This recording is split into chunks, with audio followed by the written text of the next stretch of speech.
அஸ்ஸலாமு அலைக்கும் வரஹ்மத்துல்லாஹி வபரகாத்து.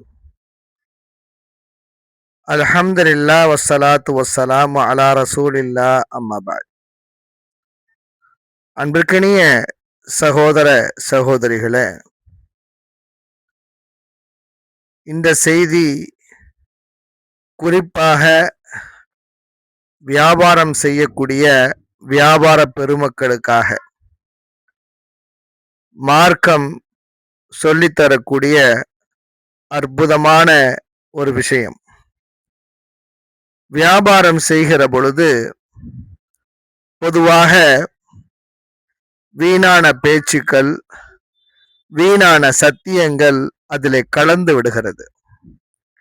வியாபாரிகளை பொறுத்த வரைக்கும் சத்தியங்களை அள்ளி விடுவார்கள்.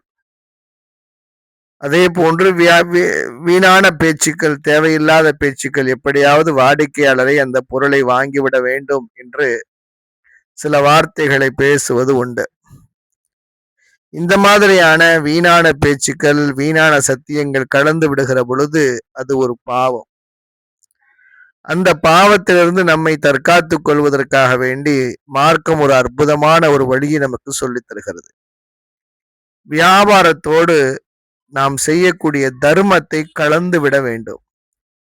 வியாபாரம் செய்து வரக்கூடிய லாபத்திலிருந்து ஒரு பங்கை நாம் தர்மமாக பிற மக்களுக்கு, ஏழைகளுக்கு கொடுக்க வேண்டும். இது சம்பந்தமாக வரக்கூடிய ஒரு ஹதீஸ் இப்னு மாஜாவிலே பதிவு செய்யப்பட்டிருக்கு. அபூதாவூத், திர்மிதி, நசஈ போன்ற பிரபல்யமான புத்தகங்களில் பதிவு செய்யப்பட்ட ஒரு ஹதீஸ்.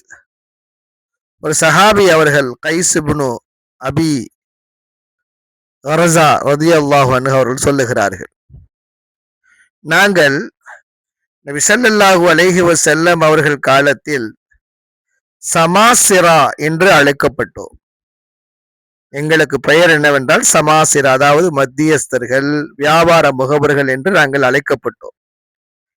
நபி ஸல்லல்லாஹு அலைஹி வஸல்லம் அவர்கள் எங்களை சந்தித்த போது அதைவிட நல்ல பெயரை எங்களுக்கு வழங்கினார்கள், சொன்னார்கள். நல்ல பெயரை சூட்டினார்கள். என்ன பெயர் தெரியுமா? அத்துஜார், வியாபாரிகள். அத்துஜார் என்ற வார்த்தை. யா மஅஷர துஜார், வியாபாரிகளே. அல்லாஹ்வின் தூதர் அழைத்து சொன்னார்கள், வியாபாரத்தில் சத்தியமும் வீணான பேச்சும் கலந்து விடுகின்றன. ஆகையால் அதை சதக்காவால், தர்மத்தால் அதனை கலக்குங்கள் என்றால், வியாபாரம் செய்யக்கூடிய வியாபாரிகள் நீங்கள் அதிகமாக தர்மம் செய்யுங்கள்.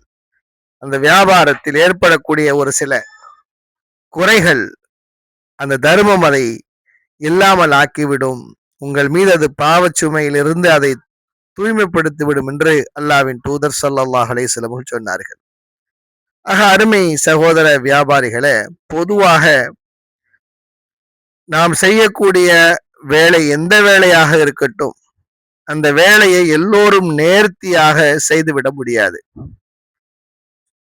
நாம் ஒரு பணியாளராக இருப்போம் என்று சொன்னால், ஒரு அலுவலகத்தில் பணிபுரிந்து சம்பளம் வாங்குகிற பொழுது ஒரு நாள் ஏதோ ஒரு நாள் பணிக்கு தாமதமாக வந்திருக்கலாம், அல்லது ஒரு வேலையை செய்யும் போது அது முழுமையான தரத்தோடு அமையாமல் இருக்கலாம், அல்லது ஒரு வாடிக்கையாளர் மீது கோபப்பட்டிருக்கலாம், அல்லது முகம் சுளித்திருக்கலாம். இப்படி ஏதாவது ஒரு தவறுகள் நம்மிடம் நிகழ்ந்துவிட வாய்ப்பு இருக்கு. இந்த குறைகளை விட்டு நம்மை தூய்மைப்படுத்த வேண்டுமெனில் சம்பளம் வாங்கியவுடன் ஒரு பகுதியை தர்மம் செய்து நாம் என்ன செய்ய வேண்டும்? நம்மை தூய்மைப்படுத்திக் கொள்ள வேண்டும். ஆக இது வியாபாரிகளுக்கு மட்டுமல்ல, எல்லா பணியாளர்களும் அவர்கள் தங்களுடைய பணியில் சில குறைகளை செய்வதற்கு வாய்ப்புகள் உண்டு. அந்த குறைகளுக்கு பகரமாக அந்த குறைகளிலிருந்து நம்மை தூய்மைப்படுத்திக் கொள்ள நாம் சதக்கா செய்ய வேண்டும். ஆக வியாபாரிகள் அதிகமாக அவர்கள் சதக்கா செய்ய வேண்டும். இன்ன பிற பணியாளர்களும் நம்முடைய வேலை வாய்ப்பில் ஏற்படக்கூடிய சில குறைகளை நிவர்த்தி செய்யும் பொருட்டு நாம் தர்மம் செய்ய வேண்டும். அல்லாஹு தஆலா நம்மை தூய்மைப்படுத்துவானாக, நம் அனைவருக்கும் சொர்க்கத்தை வழங்குவானாக. அஸ்ஸலாமு அலைக்கும் வரஹ்மத்துல்லாஹி வபரகாத்துஹு.